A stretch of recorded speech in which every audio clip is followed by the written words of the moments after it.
നമ്മുടെ നാട്ടിൽ പലർക്കും അന്ന രാജ മൽഹോത്ര ആരാന്ന് അറിയില്ല. ചോയ് ബട്ട്ലറെ പറ്റി കേട്ടിട്ടുണ്ടോ? ഡ്രീം മലയാളത്തിൻ്റെ മറ്റൊരു അധ്യായത്തിലേക്ക് എല്ലാ പ്രിയ ശ്രോതാക്കൾക്കും സ്വാഗതം. ഇന്നത്തെ നമ്മുടെ അതിഥി പല മേഖലകളിലും പ്രാവീണ്യം തെളിയിച്ച ഒരു വിശിഷ്ട വ്യക്തിയാണ്.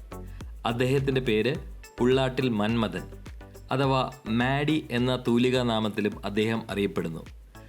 നമ്മുടെ പാഠപുസ്തകങ്ങൾക്ക് അതീതമായിട്ടുള്ള കേരളത്തിൻ്റെയും മലയാളിയുടെയും രസകരമായ ചരിത്രം ലോകത്തിൻ്റെ മുൻപിൽ എത്തിച്ചുകൊണ്ടിരിക്കുകയാണ് ഇന്ന് അദ്ദേഹം. ഈ എപ്പിസോഡ് വഴി നിങ്ങൾക്ക് എന്തെങ്കിലും പുതിയ അറിവ് ലഭിച്ചെങ്കിൽ അത് കമൻറ്റ് ചെയ്യാൻ മറക്കല്ലേ. ഡ്രീം മലയാളത്തിലേക്ക് മാഡി സ്വാഗതം. വളരെ വളരെ സന്തോഷം ഈ പരിപാടിയിൽ പങ്കെടുക്കാൻ സമ്മതിച്ചതിന്. അമേരിക്കയിൽ എവിടെയാണ് താമസം? ഞാൻ നോർത്ത് കാരോലൈനയിലാണ്. കാരി എന്ന് പറഞ്ഞൊരു സ്ഥലമാണ്. സോ റാലി, ഈ ട്രയാങ്കിൾ എന്ന് പറയും, ഇവിടെ റാലി, കാരി, ഡുറം എന്ന് പറഞ്ഞിട്ട് ഒരു ട്രയാങ്കിൾ ഉണ്ട്. ഇവിടെ ഒരു ടെക് ഏരിയ ആണ്, അവിടെയാണ് താമസം. കുറച്ച് കാലമായിട്ട് 2009 മുതൽ ഞാൻ ഇവിടെയാണ്. ഇതിനു മുമ്പ് പല സ്ഥലങ്ങളിലും ഉണ്ടായിരുന്നു, ഫ്ലോറിഡ, കാലിഫോർണിയയിലൊക്കെ ഉണ്ടായിരുന്നു. പക്ഷെ ഇവിടെ ആയിട്ട് ഇപ്പോൾ ഒരു 15 കൊല്ലമായി ഇപ്പോൾ ഓൾമോസ്റ്റ്. എന്ത് ചെയ്യുന്നു അപ്പോൾ? ഞാൻ ഒരു ഇലക്ട്രിക്കൽ എഞ്ചിനീയർ ആണ് ബൈ പ്രൊഫഷൻ. ഒരു നിഷ് ഫീൽഡാണ് power systems protection and automation എന്ന് പറയും. ഇവിടെ ഒരു വലിയൊരു മൾട്ടിനാഷണൽ കുറച്ചു കാലമായി, ഞാനിപ്പോൾ ഓൾമോസ്റ്റ് ഒരു 40 കൊല്ലമായി ഈ കമ്പനിയിൽ തന്നെ വർക്ക് ചെയ്യുന്നു. പല പല രാജ്യങ്ങളിലും ആയിട്ട് ഇങ്ങനെ പോകുന്നു. സോ ഇപ്പോൾ ഇവിടെയാണ്, നോർത്ത് കാരോലൈനയിലത്തെ ഞങ്ങളുടെ ഹെഡ് ക്വാർട്ടേഴ്സിലാണ്. എന്തായിരുന്നു ബാക്ക്ഗ്രൗണ്ട് പഠിത്തം? ഞാൻ ഇലക്ട്രിക്കൽ എഞ്ചിനീയർ ആണ്, പറഞ്ഞു വരും. ഞാൻ കോഴിക്കോടാണ് പഠിച്ചത്. REC എന്ന് പറയും, അന്ന് കാലത്തൊക്കെ REC എന്ന് പറയും, ഇപ്പം national institute of technology, NIT. കുറച്ചും കൂടി ബാക്കിലോട്ട് പോകുകയാണെന്ന് വെച്ചാൽ എൻ്റെ സ്വദേശം പാലക്കാടാണ്. പല്ലാവൂർ എന്ന് പറഞ്ഞൊരു ഗ്രാമത്തിൽ നിന്നാണ് എൻ്റെ അമ്മയുടെ തറവാടൊക്കെ അവിടെയാണ്. സോ അവിടെ നിന്നാണ് ഞാൻ വരുന്നത്. പക്ഷെ പഠിച്ചത് ഒരുപാട് കോഴിക്കോടാണ്. ഞാൻ മാരേജ് ചെയ്തിരിക്കുന്നത് കോഴിക്കോടാണ്. സോ കോഴിക്കോട് കുറച്ചും കൂടി ഫെമിലിയർ ആണ്. ഇപ്പോൾ അവിടെയാണ് സെറ്റിൽ ചെയ്തിരിക്കുന്നത്. ആൻഡ് ആദ്യത്തെ സ്കൂൾ ജീവിതമൊക്കെ കോഴിക്കോടായിരുന്നു. പിന്നെ അത് കഴിഞ്ഞ് തിരുവനന്തപുരത്ത് സൈനിക് സ്കൂളിൽ പഠിച്ചു. അത് കഴിഞ്ഞ് RECയിൽ എഞ്ചിനീയറിംഗ് ഒക്കെ കഴിഞ്ഞ് അങ്ങനെ ഇന്ത്യയിൽ പിന്നെ പല പല സ്ഥലങ്ങളിലും ജോലി എടുത്തു. ബാംഗ്ലൂർ, അതിനു മുമ്പ് ബോംബെ. അന്ന് ബാംഗ്ലൂർ ബോംബെ എന്നൊക്കെയാണ് പറയാ. ബാംഗ്ലൂർ, ബോംബെ, ബോംബെക്ക് മുമ്പ് മെഡ്രാസ്. ഇപ്പം അതെല്ലാം മാറി, സ്ഥലങ്ങളുടെ പേരൊക്കെ മാറി. അത് കഴിഞ്ഞ് ഞാൻ 1987 ഞാൻ ഇന്ത്യ വിട്ടു എന്ന് പറഞ്ഞാൽ ഒരുപാട് രാജ്യങ്ങളിൽ പിന്നെ അത് കഴിഞ്ഞ് പോയി. സൗദി അറേബ്യയിൽ ഉണ്ടായിരുന്നു ഒരു 7 കൊല്ലം. അത് കഴിഞ്ഞ് ഇസ്താംബുൾ, ടർക്കിയിൽ ഒരു 6 കൊല്ലം ഉണ്ടായിരുന്നു. പിന്നെയാണ് ഞാൻ അമേരിക്കയിലോട്ട് വരുന്നത്. അമേരിക്കയിൽ ഫസ്റ്റ് ഞാനൊരു 4 കൊല്ലം ഉണ്ടായിരുന്നു. പിന്നെ അത് കഴിഞ്ഞ് ആക്ച്വലി എനിക്ക് വേറൊരു പോസ്റ്റിംഗ് വന്ന് ഞാൻ UK പോയി. സ്റ്റാഫോർഡ് എന്ന് പറഞ്ഞൊരു സ്ഥലമുണ്ട് UK. സെയിം കമ്പനി തന്നെ. ഞാൻ പറഞ്ഞില്ല, ഒരു നിഷ് ഫീൽഡാണ്. സോ ഈ നിഷ് ഫീൽഡിൽ അധികം പേരില്ല. അപ്പോൾ ഞങ്ങൾ ഈ ഓർഗനൈസേഷൻ റീസ്റ്റാർട്ട് ചെയ്യുക അല്ലെങ്കിൽ റീഓർഗനൈസ് ചെയ്യുമ്പോൾ ഇങ്ങനെ ഈ ഡിപ്പാർട്ട്മെന്റ് സ്റ്റാർട്ട് ചെയ്യാൻ വേണ്ടിയിട്ടാണ് ഈ പല പല സ്ഥലങ്ങളിലും ഞാൻ പോയിട്ടുള്ളത്. സോ അങ്ങനെയാണ് UK പോയത്. UK 2 കൊല്ലം ഉണ്ടായിരുന്നു. തിരിച്ച് ഞാൻ US വന്നു 2006. പിന്നെ ഇവിടെ തന്നെയായിരുന്നു. 2006 മുതൽ ഇപ്പോൾ ഞാൻ സെറ്റിൽഡ് ആണ് ഇവിടെ. അങ്ങനെ പോകുന്നു. Still continuing with the same job. സുഖമായിരിക്കുന്നു ചുരുക്കം പറഞ്ഞാൽ. അങ്ങനെ പക്ഷേ ജോലിയുണ്ട് ഒരു സൈഡിൽ. പിന്നെ എൻ്റെ ഹോബിയായ ഹിസ്റ്ററിയെ പറ്റിയിട്ടുള്ള എഴുത്ത്, ഇതൊക്കെ ആയിട്ട് ഇങ്ങനെ പോകുന്നു. അപ്പൊ ഈ ചരിത്രത്തിനോടുള്ള ഈ സ്നേഹം അല്ലെങ്കിൽ താല്പര്യം എങ്ങനെ ഉണ്ടായി?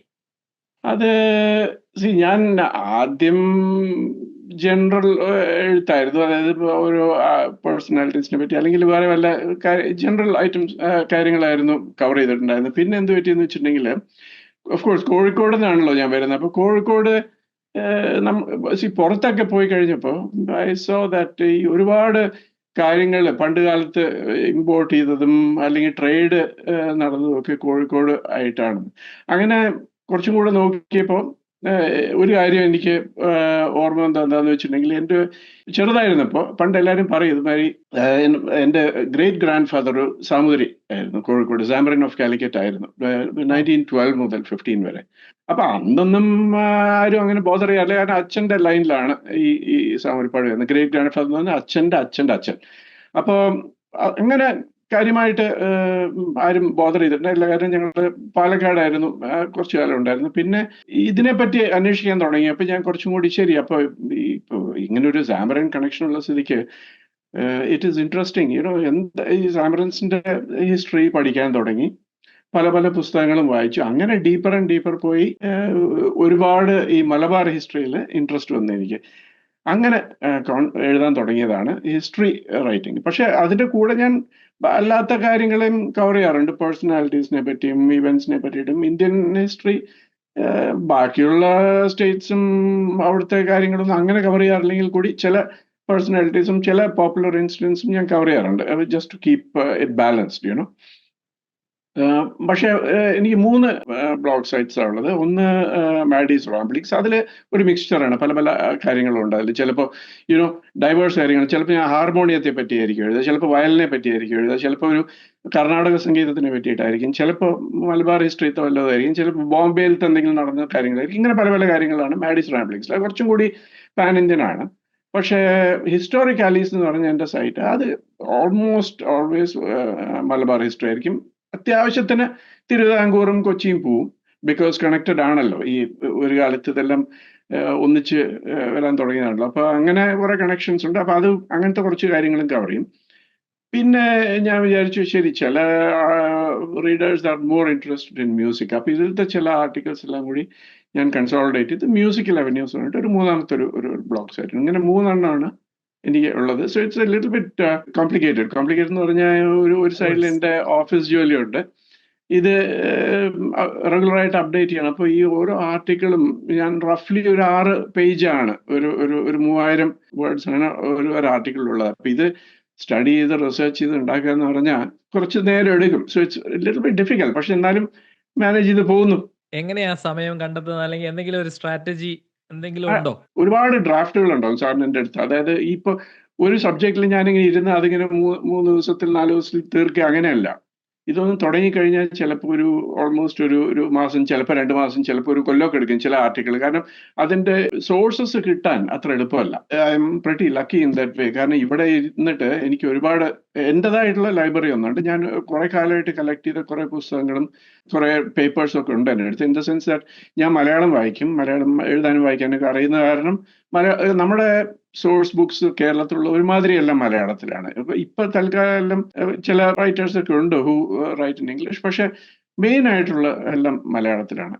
അപ്പോൾ അത് കുറേയൊക്കെ ഞാൻ ഓരോ പ്രാവശ്യം നാട്ടിൽ പോകുമ്പോഴും ഒരു 10-20 കിലോ പുസ്തകം വാങ്ങിക്കൊണ്ടുവരും. അപ്പൊ അതെല്ലാം കൂടിയായി കളക്ട് ചെയ്ത് അതുകൊണ്ട് എൻ്റെ ഒരു വലിയ ലൈബ്രറി ഉണ്ട്. പേപ്പേഴ്സും അങ്ങനെ കളക്ട് ചെയ്തിട്ടുണ്ട്. പിന്നെ ഇവിടെ ഈ library system is very good. നാട്ടിലത്തെ പണ്ടുകാലത്തെ പുസ്തകങ്ങൾ ഒരുപാട് എണ്ണം ഇവിടെ ആർക്കൈവ് ചെയ്ത്, ഇവിടുത്തെ ഒരു PL 480 ഒരു രസമായിട്ടുള്ള ഒരു കഥയാണത്. അങ്ങനെ പല പുസ്തകങ്ങളും ഇവിടുത്തെ ലൈബ്രറീസിലുണ്ട്. പിന്നെ ഇവിടെ ഇപ്പോൾ പിന്നെ ടെക്സസിലും പല ഡ്യൂക്ക് യൂണിവേഴ്സിറ്റി ഇവരൊക്കെ they have started collecting lot more of നമ്മുടെ സൗത്ത് ഏഷ്യൻ ഹിസ്റ്ററിയെ പറ്റിയുള്ള പുസ്തകങ്ങളൊക്കെ കളക്ട് ചെയ്യാൻ തുടങ്ങി. കാരണം അവർ കോഴ്സസ് ഓഫർ ചെയ്യുന്നുണ്ട് ഈ ചില ടോപ്പിക്സിൽ. സോ അതിനൊക്കെ വേണ്ടിയിട്ട് ഇവിടെ കിട്ടും. ഇവിടെ പല പുസ്തകങ്ങളും കിട്ടും. പക്ഷെ ചിലപ്പോൾ കുറെ ദിവസം എടുക്കും അത് കിട്ടാൻ വേണ്ടിയിട്ട്. അത് നമ്മളിപ്പോൾ അപ്ലൈ ചെയ്ത് കഴിഞ്ഞ് ചിലപ്പോൾ ഒരു മാസം കഴിഞ്ഞായിരിക്കും കിട്ടുക. അപ്പം ചില ആർട്ടിക്കിൾസ് ഒക്കെ ഒരു 6 മാസം എടുക്കും. ചിലപ്പോൾ എൻ്റെ തന്നെ ഇൻട്രസ്റ്റ് ആ വഴി വേറെ വഴിക്ക് പോകും. അപ്പോൾ തിരിച്ചതിൽ വന്ന് പിന്നെ അങ്ങനെ ബാലൻസ് ചെയ്ത് പോകുന്നു. പക്ഷെ at any point of time ഞാനൊരു 5-6 സബ്ജക്റ്റിൽ ഇങ്ങനെ അങ്ങോട്ടും ഇങ്ങോട്ടും ഇങ്ങനെ ഡേറ്റ എല്ലാം സ്റ്റഡി ചെയ്ത് കളക്ട് ചെയ്ത് വീക്കെൻഡ്സ് ആണ് മെയിനായിട്ട് ഇതിന് യൂട്ടിലൈസ് ചെയ്യുന്നത്. രാവിലെ മുതൽ വൈകുന്നേരം വരെ ഇതിരുന്ന് വായിച്ച് ഉണ്ടാകും. പിന്നെ ചിലപ്പോൾ വൈകുന്നേരം ചില സ്റ്റഡീസ് ഒക്കെ നടത്തും, ചിലരുടെ അടുത്തൊക്കെ സംസാരിക്കും. ഇങ്ങനെയൊക്കെ ആയിട്ട് ബാലൻസ് ചെയ്ത് പോകുന്നു. വലിയ കുഴപ്പമില്ല. ഒരു ബാക്ക്ഗ്രൗണ്ട് ഒരുമാതിരി ഒരു ഇത്രയും കൊല്ലം കഴിഞ്ഞ് എനിക്ക് ഒരുമാതിരി അറിയാം എവിടെ കിട്ടും, എങ്ങനെ കിട്ടും, എത്ര ഡീറ്റെയിൽ പോകണം. കാരണം വളരെ ഡീറ്റെയിൽ പോകാൻ പറ്റില്ല. ഞാൻ ഇപ്പോൾ ഈ ബ്ലോഗ് എന്ന് പറയുന്നത്, ഇത് ബ്ലോഗ് ഈവൻ ദോ ഞാൻ ബ്ലോഗർ ഉപയോഗിക്കുന്നുണ്ടെങ്കിൽ കൂടി ആർട്ടിക്കിൾ ഇത് ശരിക്കും കുറച്ചും കൂടി ഡീറ്റെയിൽ ആയിട്ടുള്ള ആർട്ടിക്കിൾസ് ആണ്, എസ്പെഷ്യലി ഹിസ്റ്റോറിക്കാലിസ്റ്റിലുള്ള ആർട്ടിക്കിൾസ്. അത് എഴുതി ഉണ്ടാക്കാൻ വേണ്ടിയിട്ട് I can go very deep. പക്ഷെ വല്ലാതെ ബോറാക്കാൻ നോക്കില്ല. ഞാൻ വളരെ ഡെപ്തിൽ പോയിട്ടുണ്ടെങ്കിൽ ബുദ്ധിമുട്ടാണ്. പിടിച്ച് നിൽക്കില്ല. അതെ. അപ്പൊ ഞാനൊന്ന് കുറച്ചൊന്ന് ലൈറ്റ് ആക്കും. പക്ഷെ ഇനി ഇപ്പോ എനിക്ക് വേറൊരു ഉദ്ദേശം എന്താന്ന് വെച്ചിട്ടുണ്ടെങ്കിൽ 1-2 ടോപ്പിക്സിൽ ഞാൻ കുറച്ചും കൂടി സീരിയസ് ആയിട്ട് ബുക്ക് രൂപത്തിൽ, അതായത് എഴുതാനുള്ള ഉദ്ദേശത്തിലാണ്. ഈ ജൂലൈ ഓഗസ്റ്റ് മുതൽ ഇത് കുറച്ചും കൂടി കോൺസെൻട്രേറ്റ് ചെയ്ത് കുറച്ചും കൂടി ഡീറ്റെയിൽ ആയി സ്റ്റഡി ചെയ്ത് അങ്ങനെ ഒരു ഉദ്ദേശമുണ്ട്. സോ അതാണ്, അങ്ങനെ പോകുന്നു. അടിപൊളി.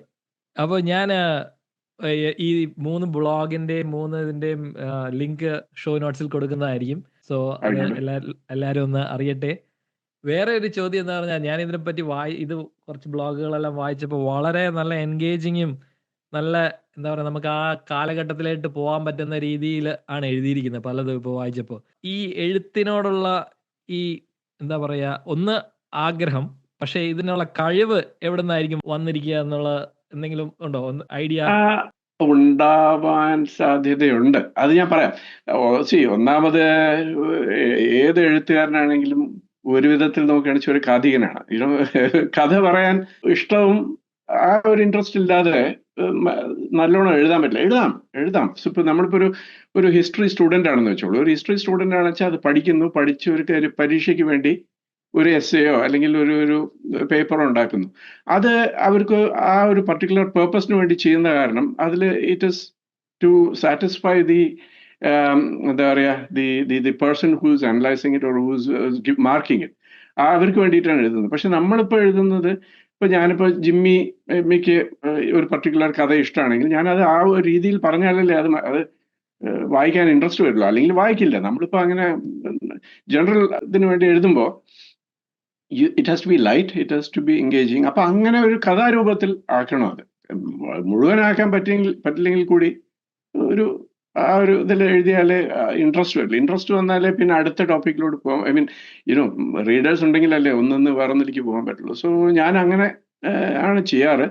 എങ്ങനെ കഴിവ് വന്നു ചോദിച്ചാൽ അതെനിക്കറിയില്ല. ഞാൻ പ്രോബബ്ലി എൻ്റെ ഗ്രേറ്റ് ഗ്രാൻഡ് ഫാദർ ഒരു സാൻസ്ക്രിറ്റ് പണ്ഡിറ്റായിരുന്നു. ഈ സാമൂതിരിപ്പാട് എന്ന് പറഞ്ഞില്ലേ, വിദ്വാൻ ഏട്ടൻ തമ്പുരാൻ എന്ന് പറയും. അന്ന് കാലത്തെ one of the first writers ആയിരുന്നു. മലയാളത്തിൽ ആദ്യമായിട്ടൊക്കെ ചില ഈ ട്രാവലോഗ് എഴുതിയിട്ടുള്ളത് മൂപ്പരാണ്. രണ്ടാമത് ആക്ച്വലി, നോട്ട് ആദ്യമാണ്. അപ്പൊ അങ്ങനെ ആ ഒരു വേണച്ചാൽ അത് ലേശം ബ്ലഡിലൊക്കെ ഉണ്ടാവും, അറിയില്ല, അങ്ങനെ ആയിരിക്കും. സ്കൂളിൽ പഠിക്കുന്ന സമയത്തൊക്കെ വായനാശീലം ഉണ്ടായിരുന്നോ? പിന്നെ അന്ന് കാലത്തൊക്കെ ഞങ്ങൾ കിട്ടുന്ന നോവലുകളും ഹിസ്റ്ററി ഒന്നും വായിക്കാറില്ല കേട്ടോ. ഹിസ്റ്ററി ഞാൻ ഈ അടുത്ത കാലത്ത്, അതായത് ഒരു 25 കൊല്ലം മുമ്പ് തുടങ്ങിയ വായനയാണ്. അതിനു മുമ്പ് ഒരുപാട് വായിക്കുന്ന വെച്ചാൽ നോവൽസ്, മലയാളത്തിലോ ഇംഗ്ലീഷിലോ ഉള്ള നോവൽസ് ഒക്കെ ഒരുപാട് വായിക്കാറുണ്ട്. വളരെ നല്ലൊരു ലൈബ്രറി ഉണ്ടായിരുന്നു ഞങ്ങൾക്ക് സൈനിക് സ്കൂളായിരുന്നപ്പോൾ. സോ അങ്ങനെ ഒരുപാട് വായിച്ചിട്ടുണ്ട് അവിടുന്ന്. പിന്നെ കോളേജിലും I continued with that. So ആ ഒരു വാസനയുണ്ട് പണ്ട് മുതലേ. പിന്നെ എന്നെ മാഡിയിലേക്ക് ആകർഷിച്ചത്, ഞാൻ എൻ്റെ മകനെ ഇവിടെ ഹിസ്റ്ററി പഠിപ്പിക്കുകയായിരുന്നു. അപ്പൊ അതിൻ്റെ അകത്ത് ജെങ് ഹീയെ പറ്റി ഒരു ആർട്ടിക്കിൾ ഉണ്ടായിരുന്നു. ചൈനീസ് ബാറ്റിൽ ഷിപ്പ് അല്ലെങ്കിൽ ഷിപ്പ് മെർച്ചന്റ് എന്നുള്ള രീതിയിൽ. അതിനെപ്പറ്റി ഞാൻ വായിച്ചു നോക്കിയപ്പോൾ പുള്ളി കേരളത്തിൽ വന്നിട്ടുണ്ടെന്ന് അതിൻ്റെ അകത്ത് എഴുതിയത്. അപ്പൊ ഞാനിങ്ങനെ ഗൂഗിൾ സെർച്ച് ചെയ്തപ്പോൾ അങ്ങനെയാണ് കിട്ടിയത് മാഡിയുടെ ആർട്ടിക്കിൾ. അപ്പൊ ഞാൻ അത് മുഴുവൻ ഇരുന്ന് വായിച്ച് വളരെ ഇൻട്രസ്റ്റിംഗ് ആയിട്ട് തോന്നി. ഞാൻ വേറൊരു കാര്യം ആലോചിച്ചത്, നമ്മൾ ഈ സ്കൂളിൽ എനിക്ക് തോന്നുന്നില്ല ഇതൊക്കെ പഠിപ്പിച്ചിട്ടുണ്ട്. ചൈനീസ് ആൾക്കാരുടെ യാത്ര, കേരളത്തിലേക്കുള്ള യാത്ര. പൊതുവേ വാസ്കോ ഡ ഗാമയെ പറ്റിയാണ് എപ്പോഴും നമ്മൾ പഠിക്കുന്നത്. അപ്പൊ ഇങ്ങനെ വേറൊരു ഒരു ആംഗിളിൽ, അല്ലെങ്കിൽ ഇങ്ങനെ ഒരു വലിയൊരു ഒരു ഗ്രൂപ്പ് ഓഫ് പീപ്പിൾ നമ്മുടെ നാട്ടിൽ വന്നിട്ടുണ്ടായിരുന്നു. അതിന്റെ ഇൻഫ്ലുവൻസ് ഒക്കെ വായിച്ചപ്പോൾ വളരെ അടിപൊളിയായിട്ട് തോന്നി. ആ ചൈനീസ് ഇൻഫ്ലുവൻസിനെ പറ്റി ഒന്ന് സംസാരിക്കാവോ? പ്രത്യേകിച്ച് ആ ചെങ് ഹേ, അങ്ങനെയാണോ പ്രൊനൗൺസ് ചെയ്യേണ്ടതെന്ന് അറിയില്ല, പക്ഷെ പുള്ളിയുടെ ആ കോൺട്രിബ്യൂഷൻസ്. അതെ, അത് ഒരു രസമായിട്ടുള്ള ഒരു ടോപ്പിക് തന്നെയാണ്. അത് നമ്മുടെ ഒന്നാമത് പ്രോബ്ലം എന്താണെന്ന് വെച്ചാൽ, നമ്മുടെ സിലബസ് ഒക്കെ നോക്കുകയാണെന്ന് വെച്ചിട്ടുണ്ടെങ്കിൽ അത് പണ്ട് ഇംഗ്ലീഷുകാർ ഇൻഫ്ലുവൻസ് ചെയ്ത് ഉണ്ടാക്കിയിട്ടുള്ള ഒരു യൂറോസെൻട്രിക് ഇതാണ്. അതിൽ അവര് ചെയ്ത കാര്യങ്ങളും യൂറോപ്പിൽ നിന്ന് വന്ന കാര്യങ്ങളും അങ്ങോട്ടുള്ള ട്രേഡ് ഇതൊക്കെയാണല്ലോ മെയിനായിട്ട് നമ്മൾ പഠിച്ചിട്ടുള്ളത്. ഈ കാര്യങ്ങളൊന്നും അന്ന് കവേർഡല്ല.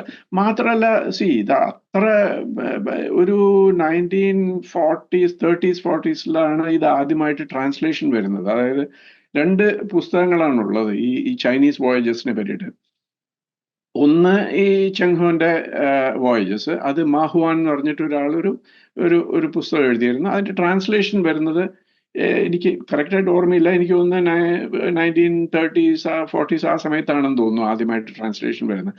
പിന്നെ അത് കഴിഞ്ഞ് വേറൊരു റെക്കോർഡുണ്ട്, ഒരു പർട്ടിക്കുലർ പോർട്ട് റെക്കോർഡ്. അപ്പൊ ഈ 2 റെക്കോർഡ്സ് വെച്ചിട്ടാണ് ചൈനീസ് വോയേജസിനെ പറ്റി ആൾക്കാരെല്ലാം അറിയുന്നത്. നമ്മുടെ നാട്ടിൽ വന്നിരുന്നു, പക്ഷെ അത് വേറെ ആൾക്കാർക്ക് അങ്ങനെ അറിവില്ലായിരുന്നു. അത്യാവശ്യം അവിടെ ഇവിടെയൊക്കെ അറിയാം. മക്കൻസി മാനുസ്ക്രിപ്റ്റ്സിലൊക്കെ പുള്ളി ആളെ അയച്ച് ഇങ്ങനെ ഇന്റർവ്യൂ ചെയ്ത സമയത്ത് കോഴിക്കോട് ഭാഗത്തൊക്കെ പലരും പറഞ്ഞിരുന്നു ഇവിടെ ചൈനക്കാരുണ്ടായിരുന്നു എന്നൊക്കെ. പക്ഷെ അതൊന്നും ആരും അങ്ങനെ ബോധർ ചെയ്തിട്ടില്ല. അപ്പൊ എന്താ ഉണ്ടായെന്ന് വെച്ചിട്ടുണ്ടെങ്കിൽ, ഈ ചൈനീസ് ട്രേഡ് വളരെ മുമ്പ് മിങ് ഡൈനാസ്റ്റിക്ക് മുമ്പേ തുടങ്ങിയിട്ടുള്ളതാണ്. അതായത് ഒരു 8th 9th സെഞ്ചുറിക്ക് മുമ്പേ തുടങ്ങിയിട്ടുള്ളതാണ്. അവര് മെയിനായിട്ട് പണ്ട് കാലത്ത് ഉണ്ടായിരുന്നത് ഈസ്റ്റേൺ പോർട്സിലുള്ള തമിഴ് പോർട്സിലും ഒറീസയിലും ബംഗാളിലും ഒക്കെ ആയിരുന്നു മെയിനായിട്ട് ട്രേഡ് ഉണ്ടായിരുന്നത്. പിന്നെ അത് കഴിഞ്ഞ് ഓഫ് കോഴ്സ് മബാർ എന്ന് പറഞ്ഞിട്ട്, അതായത് നമ്മുടെ ടൂട്ടിക്കോറിയൻ ഭാഗത്ത് ഒക്കെ അവർ വന്നിരുന്നു. പിന്നെയാണ് കൊല്ലത്തായിരുന്നു മെയിനായിട്ട് അവരുടെ ഫസ്റ്റ് കോൺസെൻട്രേറ്റഡ് പോർട്ട്. കൊല്ലത്ത് ഒരുപാട് കൊല്ലം അവർക്ക് ട്രേഡ് ഉണ്ടായിരുന്നു. അവിടെ ഒരു ചെറിയൊരു കമ്മ്യൂണിറ്റി ഉണ്ടായിരുന്നു.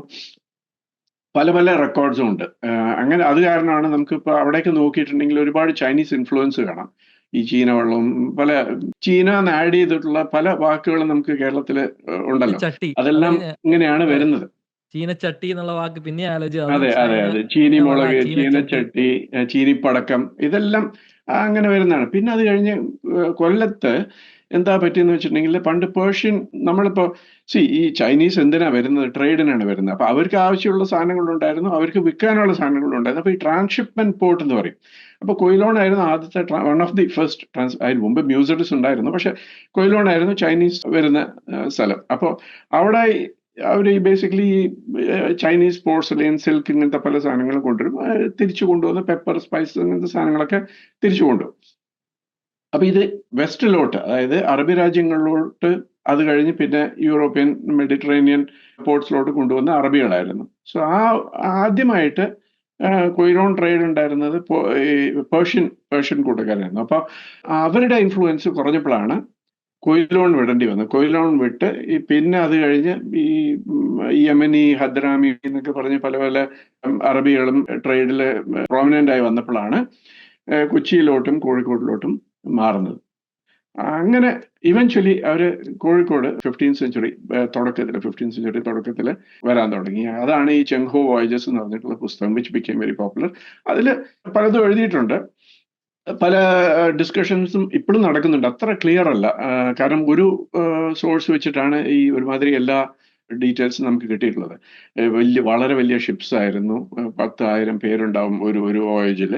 അവരൊക്കെ ഇങ്ങനെ വന്ന് ഒരു 1-2 മാസം കോഴിക്കോട് താമസിക്കുന്നു, അവിടെ പല പല ട്രേഡ് നടക്കുന്നു, കുറെ കാലം, ഒരു ഫ്യൂ മന്ത്സ് കഴിഞ്ഞ് അവർ തിരിച്ചു പോകുന്നു. ഇങ്ങനെ പലരും റെക്കോർഡ് ചെയ്തിട്ടുണ്ട്. പല ഇബിൻ ബത്തൂത്തയൊക്കെ എഴുതിയിട്ടുണ്ട്, ഇതുമാതിരി ഇങ്ങനെ ഞാൻ കുറെ ചൈനീസ് ഷിപ്സ് കണ്ടിട്ടുണ്ട് കോഴിക്കോട് പോർട്ടിൽ എന്നൊക്കെ. സോ ഇതാണ് ചൈനീസ് കഥ. അവർ 1500 വരെ ബേസിക്കലി ട്രേഡ് ചെയ്തിരുന്നു in some way or the other. Cheng Ho മരിച്ചു എനിക്ക് തോന്നുന്നു 4ാമത്തെ 5ാമത്തെ വോയേജിൽ. പക്ഷെ അത് കഴിഞ്ഞ് അവരിങ്ങനെ മെല്ലെ ഡിക്ലൈൻ ചെയ്ത് ഒരു ചെറിയൊരു ബാറ്റിലൊക്കെ കഴിഞ്ഞ് ഫൈനലി അത് നിൽക്കുന്നു. ചൈനീസ് ഈ വെസ്റ്റ് കോസ്റ്റ് വിട്ട് ഈസ്റ്റ് കോസ്റ്റിലോട്ട് തിരിച്ചു പോകുന്നതാണ് പിന്നെ കഥ. സോ ഇത് അധികം പേര് കോൺസെൻട്രേറ്റ് ചെയ്തിട്ടില്ല. പക്ഷെ ഇപ്പൊ ഒരുപാട് പേപ്പേഴ്സും ഇപ്പൊ ഒരുപാട് സ്റ്റഡീസും നടക്കുന്നുണ്ട് അതിനെ പറ്റിയിട്ട്. അപ്പൊ ഞാനത് കുറച്ച് അത്യാവശ്യമായിട്ട് ഒന്ന് ഒരു ബ്രീഫായിട്ട് കവർ ചെയ്തിട്ടുണ്ടായിരുന്നു, 3-4 ആർട്ടിക്കിളിൽ. And it was very interesting in the sense that ഇപ്പൊ അന്ന് കാലത്തൊക്കെ ഇത് Calicut Zamorin, they use to send ambassadors to China, to the Ming court. അപ്പൊ അവിടെ ഉണ്ടായിരുന്നു ഈ അംബാസിഡർ കുറച്ച് കാലത്തിന് പോയി ഇരിക്കും. അവർ തിരിച്ചു വരുമ്പോൾ ചിലപ്പോൾ വരും, ഒരു കൊല്ലം കഴിഞ്ഞോ അല്ലെങ്കിൽ 6 മാസം കഴിഞ്ഞ് തിരിച്ച് ആ ഷിപ്പ് വരുമ്പോൾ അതിൽ വരും.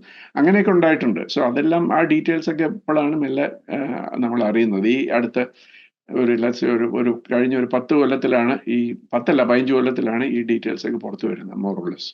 പിന്നെ ഈ ചെങ്ഹോ വളരെ വളരെ പൊക്കമുള്ള ഒരാളായിരുന്നു, നല്ല തടിയുള്ള ആളായിരുന്നു എന്നൊക്കെ പറഞ്ഞുകൊണ്ട് അതിനകത്ത് ചിലയിലൊക്കെ അതെ അതെ അതെ അതെ അതെ അവർ പറയുന്നു. ഇത് ഐ മീൻ ചെങ്ഹോന്റെ കഥ അത്ര ക്ലിയർ അല്ല. എവിടെ മരിച്ചു, എങ്ങനെ മരിച്ചു? കോഴിക്കോട് മരിച്ചെന്നാണ് പലരും പറയുന്നത്. അത് എന്തുകൊണ്ടാണ്? പിന്നെ അത് കഴിഞ്ഞ് മറ്റേ ബോഡി തിരിച്ചു കൊണ്ടുപോയി ബറി ചെയ്തോ, അതോ സീയിലാണോ, സീ ബറിയൽ ആയിരുന്നു? കാരണം ഹി വാസ് മുസ്ലിം.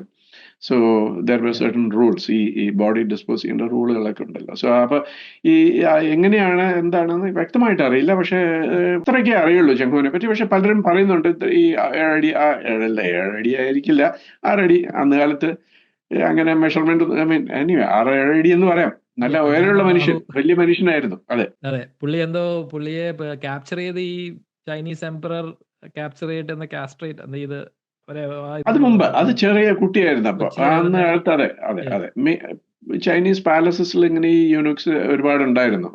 സോ അങ്ങനെ ഉള്ള ഒരു ആർമി ഉണ്ടായിരുന്നു അവർക്ക്. അപ്പൊ അതിലത്തെ ഒരാളായിരുന്നു Cheng Ho. He came up to the fore. പിന്നെ വരുന്നതാണ്, ഹി ബിക്കംസ് അഡ്മിറൽ ആൻഡ് വരുന്ന ഈ ഷിപ്സിൽ വരുന്നതാണ് ഇന്ത്യക്ക്. ഇതിലേക്ക് വരുവാണെങ്കിൽ അമിൻദിവി ഐലൻഡില് legend of the serpent mosque എന്ന് പറഞ്ഞ ഒരു ബ്ലോഗ്, അത് ഞാൻ വായിച്ചു. അത് ഒരു ഇൻട്രസ്റ്റിംഗ് ഇതായിട്ട് തോന്നി. എനിക്ക് തോന്നില്ല എത്ര പേർക്ക് ഇതിനെപ്പറ്റി അറിയാം.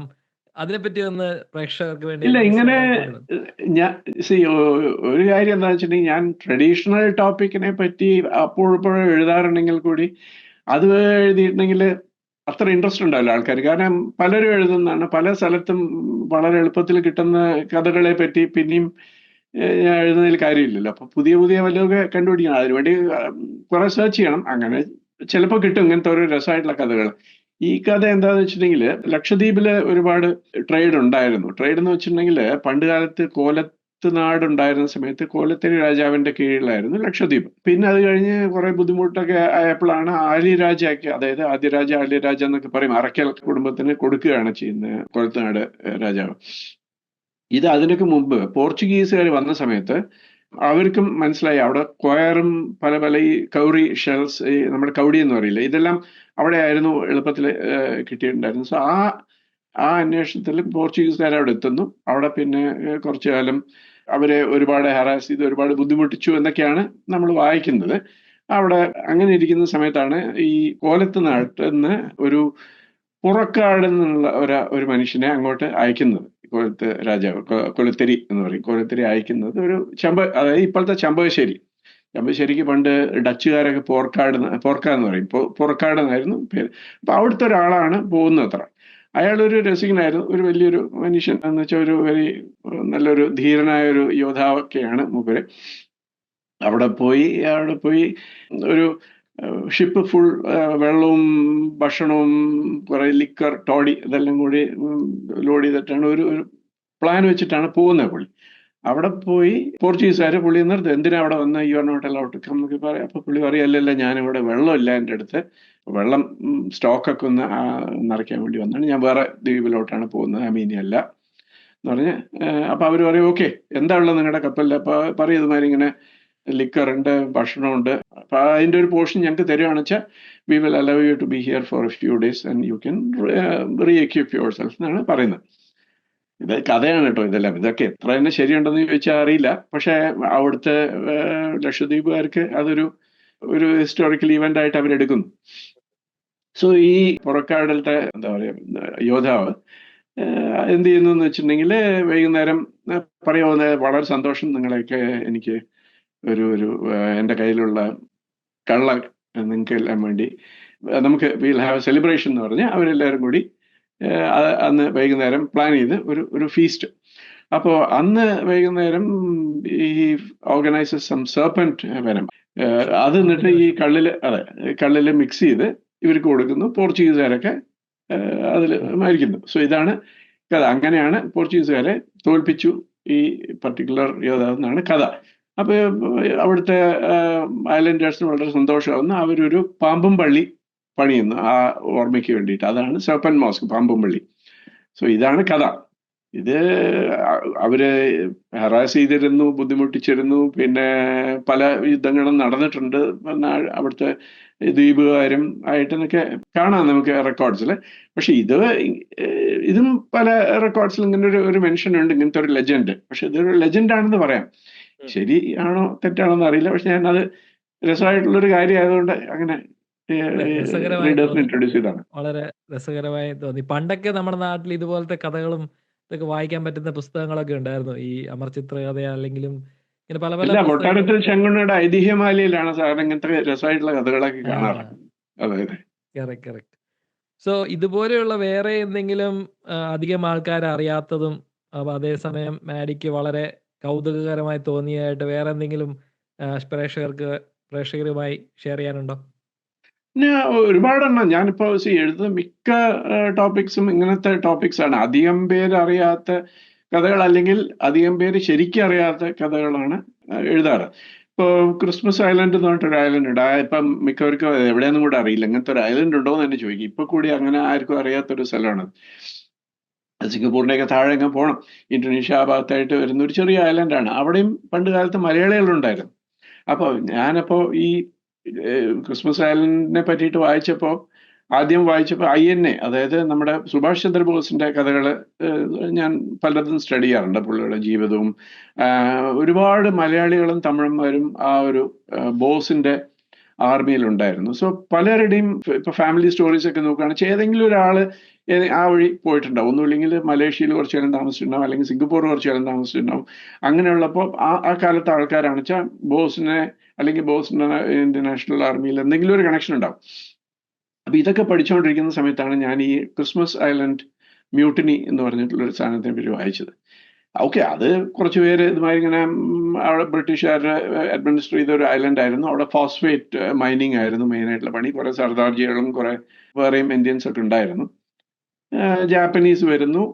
അപ്പൊ അവര് റിവോൾട്ട് ചെയ്ത് ജാപ്പനീസിന്റെ കൂടെ കൂടി ആന്റി ബ്രിട്ടീഷായി ഒരു മ്യൂട്ടിനി നടക്കുന്നു.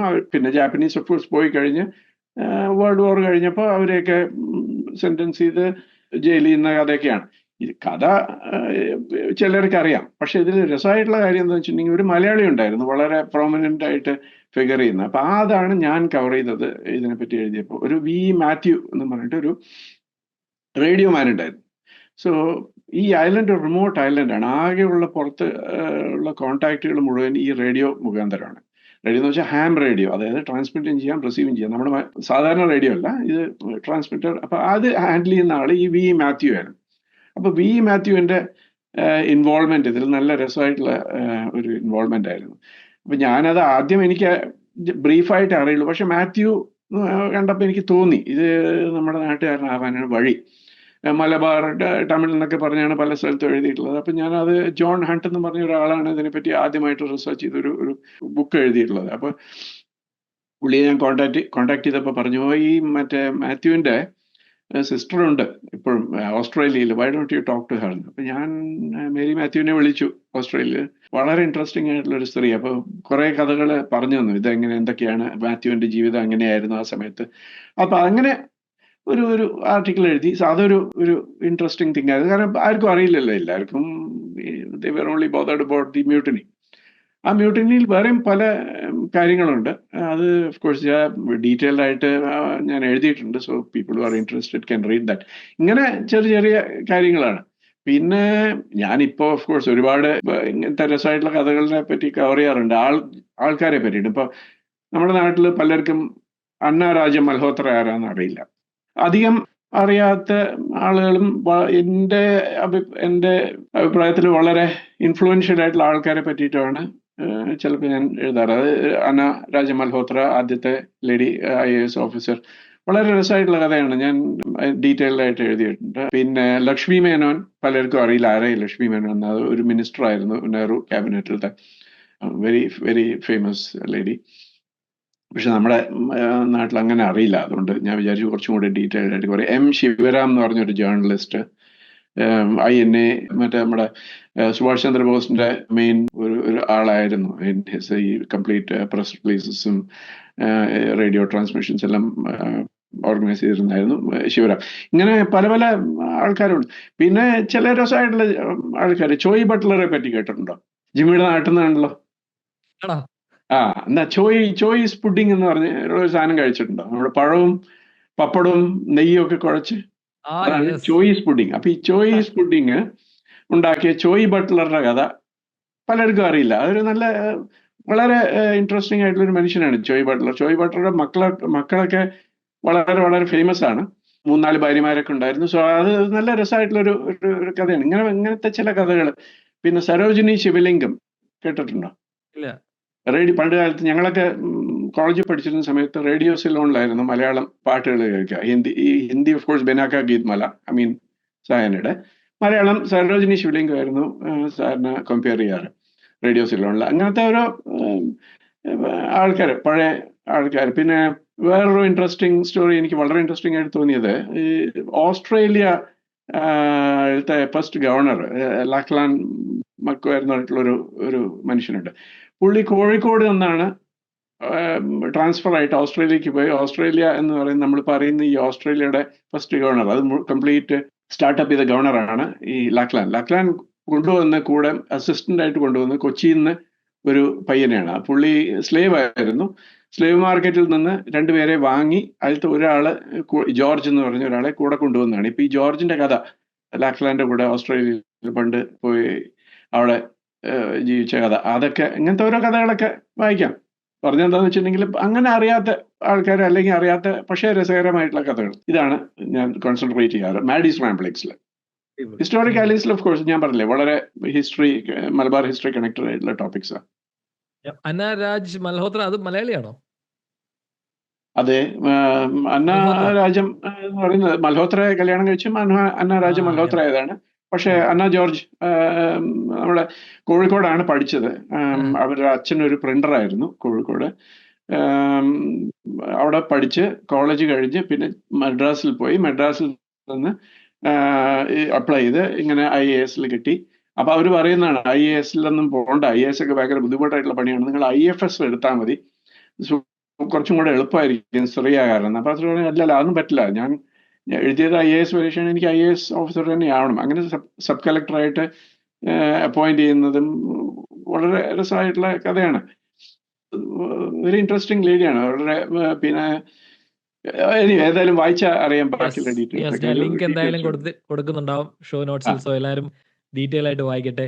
സ്ലേവ് മാർക്കറ്റ്, അപ്പൊ ഞാൻ കാലങ്ങൾ ഇത്രയൊക്കെ കഴിയുമ്പോഴേക്കും നമ്മൾ പല കാര്യങ്ങളും മറക്കൂലേ. നമ്മുടെ നാട്ടിലും ഉണ്ടായിരുന്ന സ്ലേവ് മാർക്കറ്റ്, നമ്മുടെ നാട്ടിൽ നിന്നും സ്ലേവ്സ് ആയിട്ട് കൊണ്ടുപോകുന്നുണ്ടായിരുന്നു എന്നുള്ള കാര്യം പെട്ടെന്ന് എനിക്ക് ഒരു സർപ്രൈസ് ആയിട്ട് തോന്നി. പക്ഷെ പിന്നെ ആലോചിച്ചപ്പോഴാണ് ബ്രിട്ടീഷുകാരുള്ളപ്പോൾ നമുക്ക് എന്തായാലും അങ്ങനെ ഒരു അല്ല ബ്രിട്ടീഷുകാരുള്ളപ്പോഴല്ല, ബ്രിട്ടീഷുകാരുള്ളപ്പോൾ അത് നിർത്തുക ചെയ്തത്. ഇത് ഉണ്ടായിരുന്നത് മെയിനായിട്ട് ഉണ്ടായിരുന്നത് പോർച്ചുഗീസ് അല്ല, ഡച്ച് സമയത്ത്, ഡച്ചുകാരുണ്ടായിരുന്ന കൊച്ചിയിലുണ്ടായിരുന്ന സമയത്ത് one of the biggest slave markets കൊച്ചിയിലായിരുന്നു. കാപ്പിരികളെ പറ്റി കേട്ടിട്ടില്ലേ? സോ ഞാൻ ഇതിനെപ്പറ്റി എഴുതിയിട്ടുണ്ട്. There is actually an article, Kappiris of Cochin എന്ന് പറഞ്ഞിട്ട് ഒരു ആർട്ടിക്കിൾ ഉണ്ട്. അതിൽ ഡീറ്റെയിൽ ആയിട്ട് എഴുതിയിട്ടുണ്ട് ഇത് എങ്ങനെയാണ് നടത്തിയിരുന്നത്. കൊച്ചിയിൽ എത്രയോ പേരെ കൊണ്ടുപോയിട്ടുണ്ട്. കൊച്ചിയിൽ നിന്ന് പല പല ആഫ്രിക്കയിലോട്ടും വേറെ പല നെതർലാൻഡ്സിലും അങ്ങനത്തെ സ്ഥലങ്ങളിൽ, മെക്സിക്കോയിലൊക്കെ ഡച്ചുകാർ കൊണ്ടുപോയിട്ടുണ്ട്.